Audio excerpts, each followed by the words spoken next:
Good morning, darlings. Okay, so this is going to be a big video, so you might want to pop to the loo, get a snack, get a drink, make yourself comfy, make sure you're paying attention, make sure you're awake, because this is quite heavy. Some of this is quite deep, and talk about 3 hours of classwork, so you're going to have to pay attention. So hit the pause button if you need a stretch of your toes or whatever.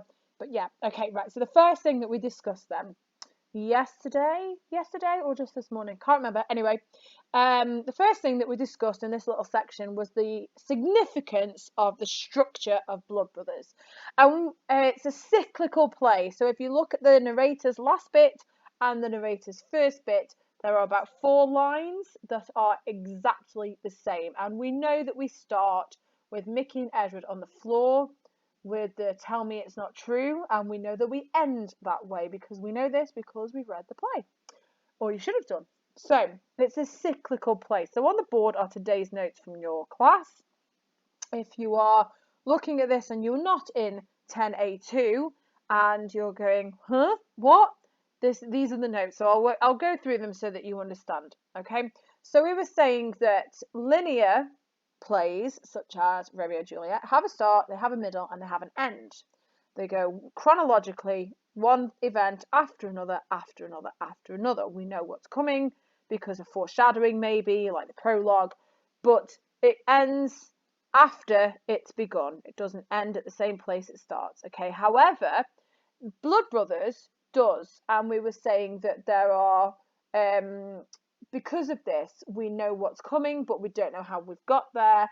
But there are implications about this. There could have been reasons that Russell chose to do this way. So if we think about how it might reflect their lives, we've got Mrs. J making some of the same mistakes that Mickey then makes, and then passes that on to Sarah. So if you think about Sarah, Mickey's daughter, she is at the age of about, 4 or 5 perhaps, without a father, much like Mickey was when he was young, obviously. Her father was a criminal, her uncle was a criminal, and her grandma was a criminal. Statistically speaking, when she was born in the late 70s, early 80s, in the time of recession, with not a lot of money around, very few jobs, and a single parent family, only Linda, it is statistically much more likely that she will follow in her family's criminal footsteps. So perhaps then this cyclical play, the cyclical structure, has been used to demonstrate that this cycle continues. Okay? So Mrs. Johnson making mistakes, Mickey making similar mistakes, and then we're left with Sarah, who is in a similar position to Mickey when he was young, who might be doomed almost to repeat the same cycle. Okay, so if you want to go ahead and make some notes about that in your book, please feel free to do so now. Pause the video, and then we can move on. Okay, I'm going to assume then that you've done that. So we're going to I'm just going to widen this a little bit. We're going to just debate the advantages and disadvantages of the cyclical structure. Okay, so people discussed this in class and they made a few notes. So we said that the keywords were dramatic irony, which if you don't know what it means is that the audience knows something before the characters do. So whilst it is cyclical, when we return to the beginning, if you like, of Mrs. Johnson getting married and the twins being born and all the rest of it, at that point they don't know where their life is going, but we do. So the keywords to use are dramatic irony and foreshadowing. Foreshadowing is hints about what might happen earlier on. Okay, so Helpful Harvey, who's very helpful, he's very cute, bless him, says it might be useful to make a quick list of the advantages and disadvantages before you begin to write a paragraph. That way, you'll not forget any ideas. Bullet points can be your friend here. Now, I normally don't champion the bullet point. I do like a well-structured sentence and a few of them together combined in a paragraph. However, when it comes to stuff like this and making a quick plan of all the advantages and disadvantages, it might not be such a bad idea to make a quick list, bullet point it so you can write it up. Now I hear you screaming, Miss, what's that world of work sticker? Well, the world of work. Debating, then, is an intellectual skill. It requires someone to see and understand both sides of an argument, select which side they agree with the most, be able to disagree respectfully with the opposing side, and offer logical, rational reasons for their disagreement. It's a skill required in most jobs, but certainly in professional careers. You'll develop this skill through school, A-levels, and at university if you attend. You can also develop it in mature conversation with others. And by mature, I mean not screaming and shouting and calling names and causing havoc. It helps to develop empathy and logical thinking. Now, if you didn't know the difference between empathy and sympathy, if Bob has a migraine and Bob goes to Dave and goes, "Oh, Dave, I've got a migraine." Dave goes, "Oh, I'm sorry to hear that, Bob. Hope you get better soon." But if Bob goes to Steve and says, "Steve, I've got a terrible migraine," and Steve suffers with migraines himself, Steve can say, "Oh, I know how you feel, mate. That's dreadful. Do you want some ibuprofen? I've got some. I'll get you some tablets. Hang on, you stay there. I'll get you some water, and I'll get you some. You stay there. Cover your eyes. It's painful. I know, it's dreadful." Okay, so the difference between sympathy is you can feel sorry for somebody, but empathy means you understand their pain, or you understand their position or their feelings about something. Okay, so debating helps to develop that, which is really useful when you're dealing with other people, and you will deal with other people no matter what your career. Even a lighthouse keeper has to deliver with the people who deliver those, has to deal with the people who deliver those giant bulbs. Okay, I assume it's a giant, I don't really know, it could be a giant bulb. Anyway, so go ahead and do that, and then your stretch and challenge, guys, if you want it, is to consider, if you had not known the outcome of the play at the start, to speculate what you might have thought would happen at the end. Now, there's another world of work sticker here. Imagine that. Often then, it says, people think speculation is a negative thing. However, in this case, it's not. If you can develop these skills of thinking about potential outcomes and ripple effects, it offers an opportunity to prepare for multiple eventualities and outcomes of any given situation. It's useful to have when considering implementing changes in a career or a job, but it's not just for that. It's about any sort of life choice. If you can think, well, what will that cause? And what will that cause? And what will that cause? And what does that mean? And then what would I do if that happened? But what would I do if this happened instead? And these are the three possibilities, so I need to prepare for each. It just helps you think bigger picture and longer term. Okay, so that's something else for you to think of. So if you hadn't known that Mickey and Edward had died, if you hadn't known that at the start of the play, what might you have thought would have happened at the end? Okay, so that's that bit then. So on to the next bits.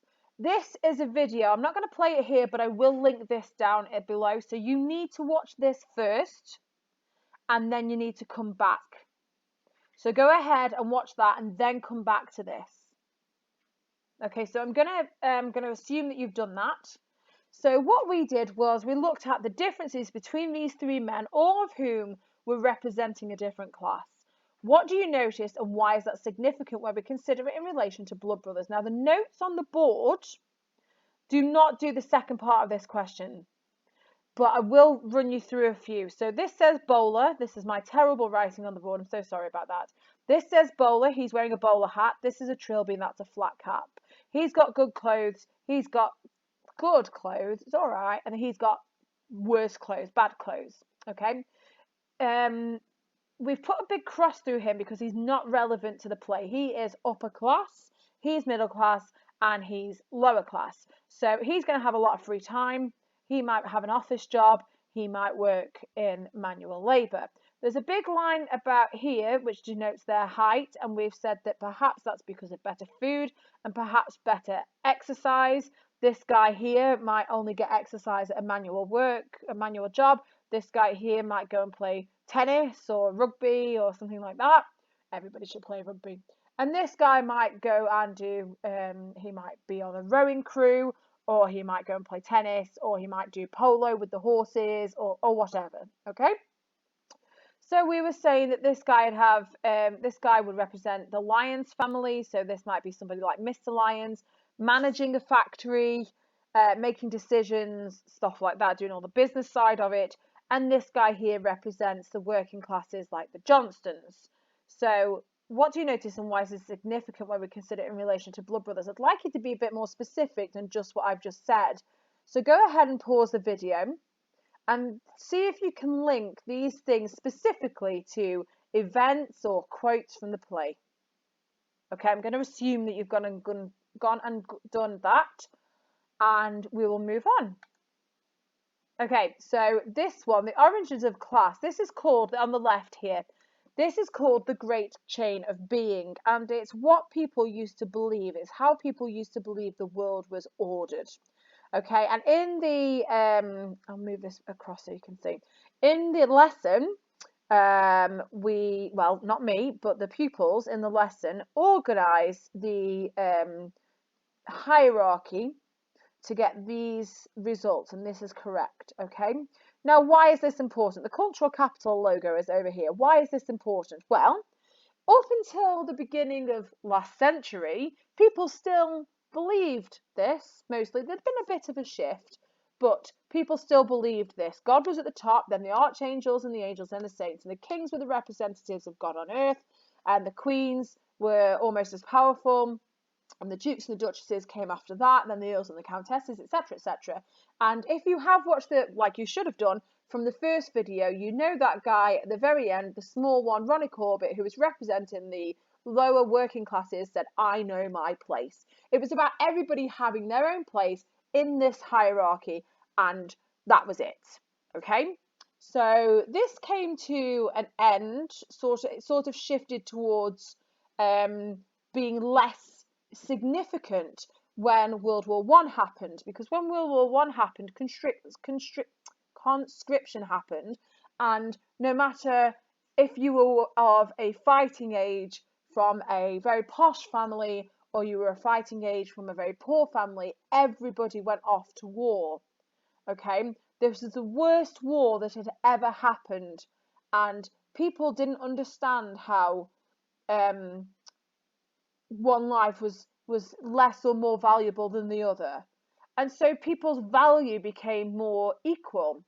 And then at the same time, people didn't understand how God could let this happen, so people started believing less and less in God, and people became more atheist in nature and passed that down to generations and generations.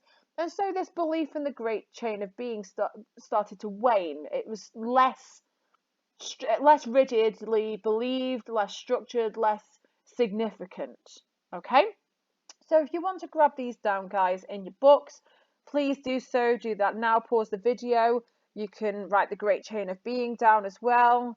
Yep, go ahead and do that. Pause the video and do that, and then come back. Okay, so my next question to the class was, what's the difference between status and wealth, and why is that important to blood brothers? So they had a discussion about it, and then they made a couple of notes. Okay, so in case you don't know, this lady here is the Queen. I should hope you all know who the Queen is. This guy is Jeff Bezos. I'm not sure how you say his name, and he is the guy who owns Amazon. And we were talking about the difference between status and wealth. This man could lose all his money, and he would just be a guy who used to own Amazon and didn't have any money anymore.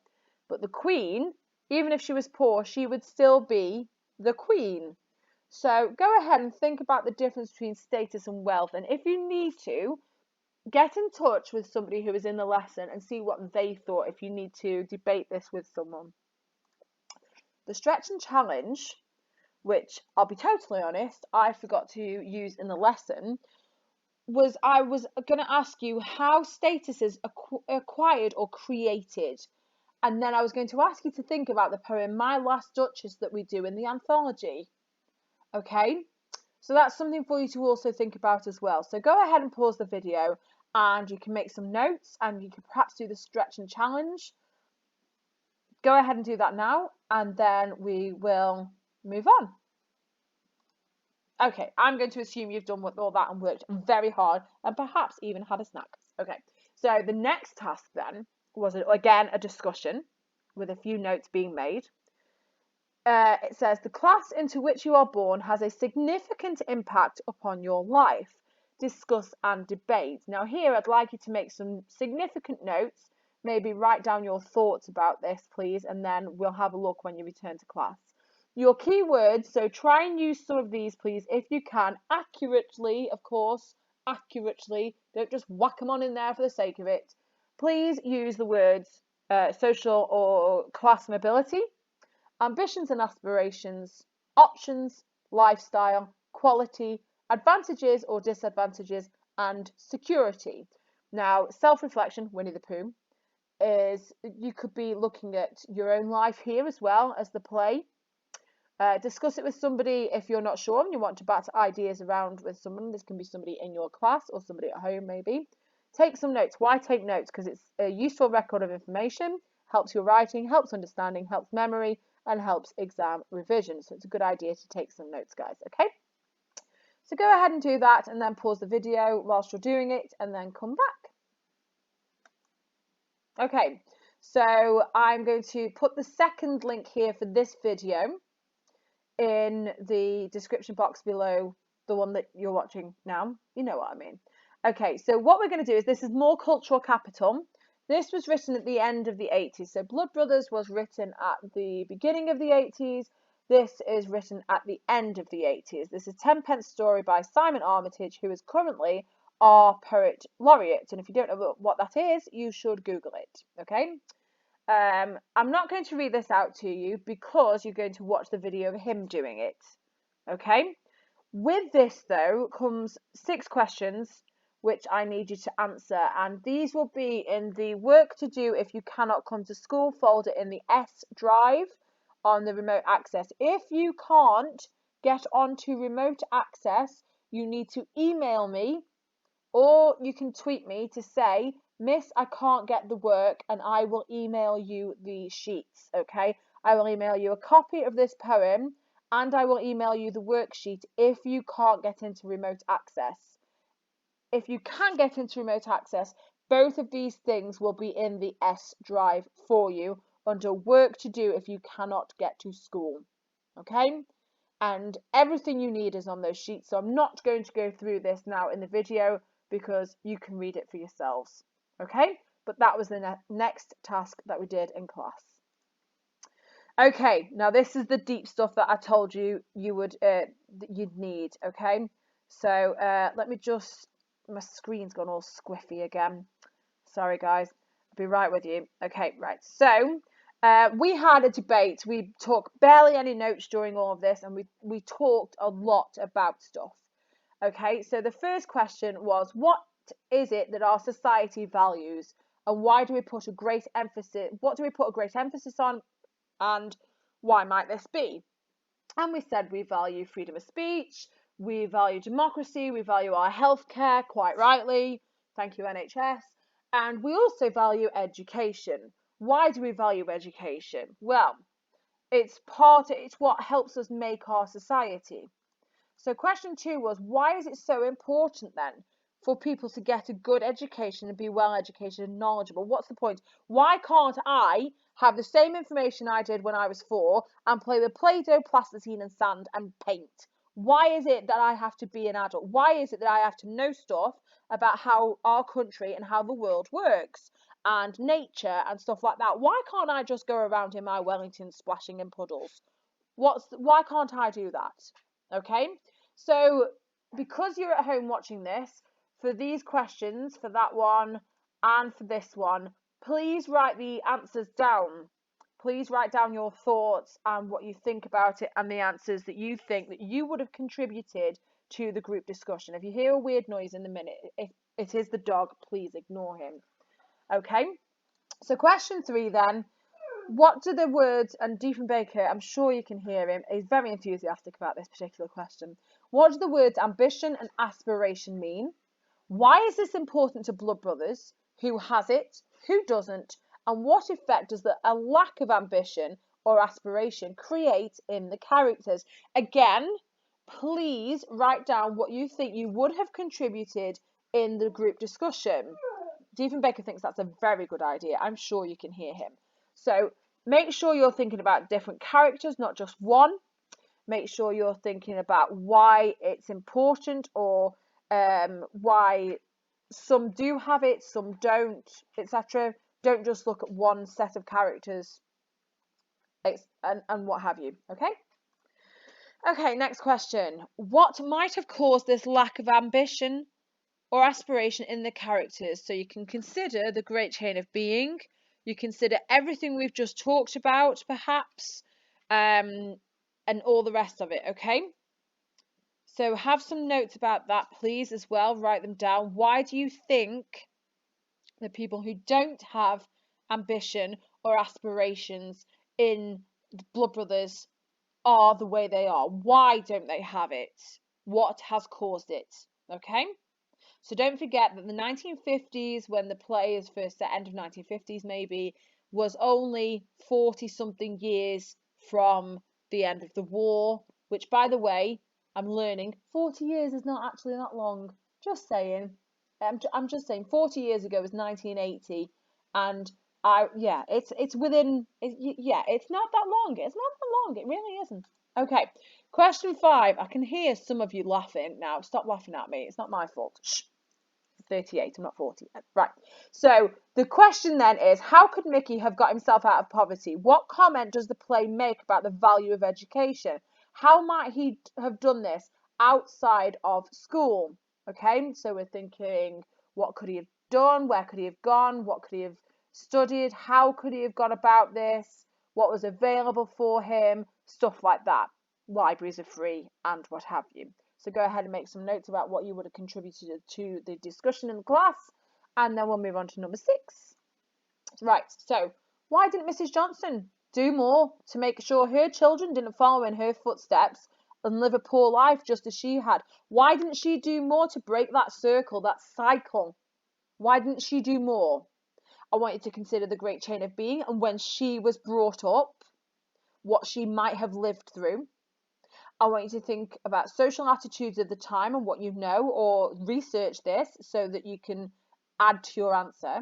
I want you to think about the community in which she lived. I want you to think about her level of education, her view of it, as well as her children's. And I want you to think about actual amounts of spare time that she had. She had 8 children, 9 if you include Edward, but she mothered 8 children. Think about your parents or guardians and think about how little spare time they have to do extra stuff. And if you are 2 children, times that by 4.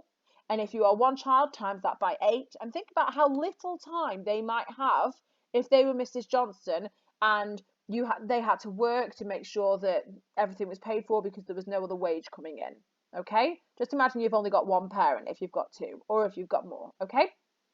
And then the last one, and we're going to play devil's advocate here. This is where it gets really deep, okay? So there's 2 bits to this. I want you to first consider at whom the play is aimed. What message about class and poverty does the play send to its contemporary audience? Contemporary meaning of the time. So if you think about the early 80s when this was performed, you're thinking we're in a recession, there weren't many jobs, there wasn't much money. Who's going to be able to afford to go to the theatre, which was really expensive? We're looking at the middle classes. We're looking at the people like the Lionses, okay? So what message about class and poverty is being sent to them? That's the first bit. So go ahead and pause the video and write down what you think the answer to that question is, okay? Now I'm going to play devil's advocate because I always like to look at the other side of the coin.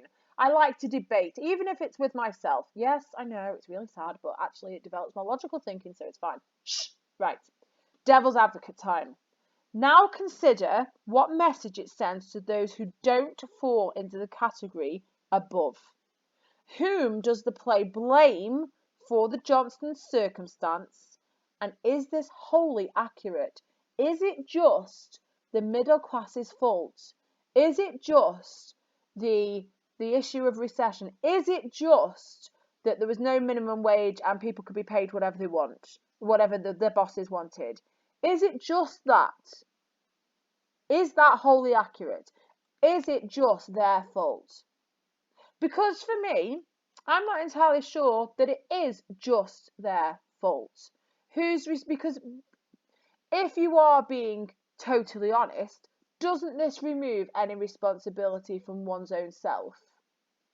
It's just an idea to think about. Doesn't this say it's all everybody else's fault about my personal circumstances if I'm Mrs. Johnston or if I'm Mickey? Okay? And then you stretch and challenge as a hypothetical. If you were in a situation, or you knew, say you were friends with Mickey, okay?